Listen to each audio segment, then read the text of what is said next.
Conference कर रहे थे, इस वक्त कौमी असम्बली के इजलास के लिए चलते हैं। आपको बताएं कि कौमी असम्बली में इलेक्शन एक्ट तरमीमी बिल मंजूरी के लिए पेश कर दिया गया है। आपको अपडेट कर रहे हैं, कौमी असम्बली में इलेक्शन एक्ट तरमीमी बिल मंजूरी के लिए पेश कर दिया गया है। मनाजर आपको दिखा रहे हैं, कौमी असम्बली के मनाजर हैं जहां पर इलेक्शन एक्ट तरमीमी बिल मंजूरी के लिए पेश कर दिया गया है। आपको बता रहे हैं, कौमी असम्बली में इलेक्शन एक्ट तरमीमी बिल मंजूरी के लिए पेश कर दिया गया।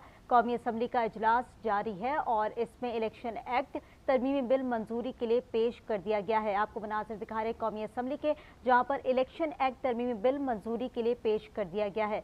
कौमी असम्बली के हवाले से आपको अपडेट कर रहे हैं, जिसका इजलास जो है वो जारी है और कौमी असम्बली के अंदर इलेक्शन एक्ट तरमीमी बिल मंजूरी के लिए पेश कर दिया गया है। आपको बता रहे हैं कि कौमी असम्बली में इलेक्शन एक्ट तरमीमी बिल मंजूरी के लिए पेश कर दिया गया। कौमी असम्बली का इजलास जो है वो जारी है और स्पीकर अयाज सादिक की ज़ेर सदारत ये इजलास जारी है और इसमें जो है तरमीमी बिल मंजूरी के लिए पेश कर दिया गया है। इसी पर बात करेंगे, नवीद अकबर हमारे साथ मौजूद है। नवीद, बताइएगा, कौमी असम्बली में इलेक्शन एक्ट तरमीमी बिल मंजूरी के लिए पेश कर दिया गया है?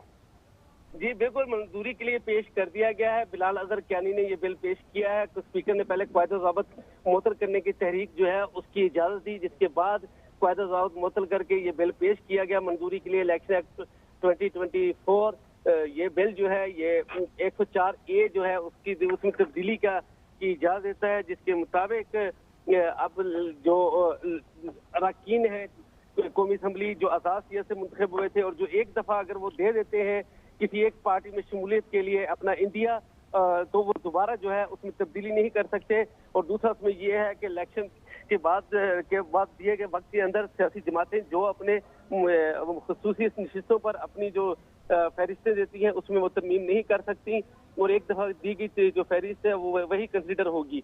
और इस वाले से अभी जो है ऐवान में हंगामा आराई जारी है। PTI और सुन्नी इत्तेहाद कौंसिल के जो अरकान है अपोजिशन के, उनकी तरफ से शोर शराबा किया जा रहा है, जबकि सिबगतुल्लाह जो है JUI के उनकी तरफ से एक तरमीम पेश की गई थी। इसके अलावा अली मोहम्मद खान की तरफ से तरमीम पेश की गई थी, जो तरामीम जो है अक्सरियत राय से ऐवान ने मुस्तक कर दी है और इस वक्त जो है बिल के ऊपर जो है वोटिंग का अमल जारी है। जी ठीक है, बिल के ऊपर वोटिंग का अमल जारी है। आपको बताते चले, कौमी असम्बली में इलेक्शन एक्ट तरमीमी बिल मंजूरी के लिए पेश कर दिया गया है। ऑपोजिशन का इस वक्त शदीद एहतजाज जारी है, बिल की कॉपियां फाड़ दी गई हैं। कौमी असम्बली का इजलास जारी है और इसमें इलेक्शन एक्ट तरमीमी बिल मंजूरी के लिए पेश किया गया, जबकि ऑपोजिशन का इस वक्त शदीद एहतजाज जारी है और बिल की कॉपियां उन्होंने फाड़ दी हैं।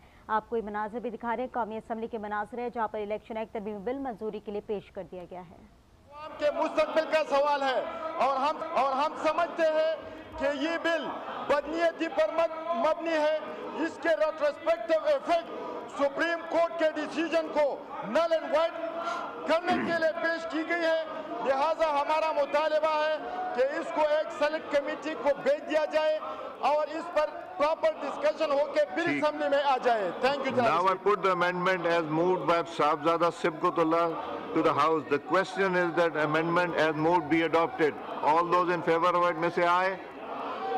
All those against it may say no. I think the noes have it. Consequently, the amendment is rejected. Now I put the amendment as moved by Ali Mohammad Khan to the House. Ali साहब बात कीजिए। बहुत शुक्रिया जनाब speaker साहब। इस पे चूंकि मैं पार्लियामेंट्री अफेयर्स कमेटी का मेंबर हूं और साबिका इस वजारत का जिसको मोहतरम लॉ मिनिस्टर साहब चला रहे हैं, इसका एक अदना सा वजीर भी रहा हूं। वहां इनके साथ कोई 1.5 पौने 2 घंटे बहस मुबाहिसा मैंने किया। अपने नुकात जो वहां रखे आपके सामने